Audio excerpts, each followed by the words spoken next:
The game has the following warnings. If you do not do well with such themes, do take care. Are you a fan of games with lovely art styles? Do you enjoy figuring out who done it? Well, if you don't mind horror, you may enjoy this demo, which is perfect for the spooky season. This is just Summon Bee's review of KILLA by Black Tangerine. When considering potential games to play, I look at three things: art style, gameplay, and story. This game caught my attention from the art style alone when I first discovered it on Steam.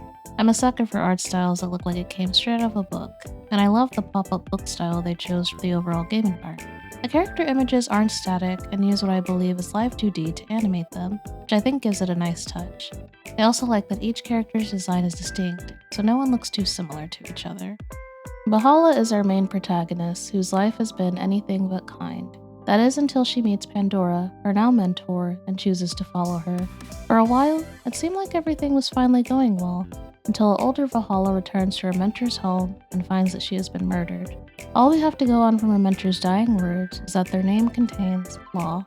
Well, everyone we'll meet going forward has a name that ends in law. It's up to us to figure out who is responsible and avenge our mentor. Overall, I enjoyed the story of the game.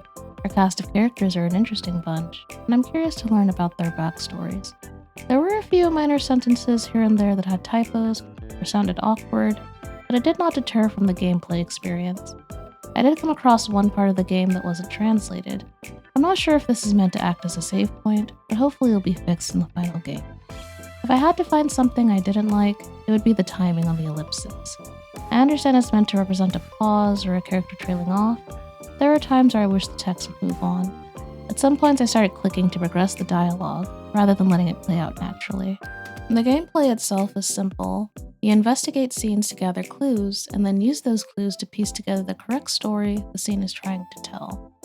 At first, I wasn't expecting much other than a simple tutorial to explain the mechanics, but as I played on, I realized that some of the clues actually represented the characters of the game.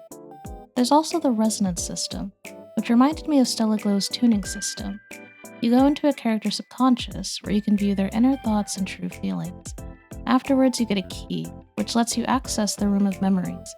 Just like before, we have to piece together a scene using clues, but this time from their memories. This is not only a great way of learning about the character, but also helps us in determining who could be behind our mentor's death. Overall, I enjoyed the demo and believe it has potential.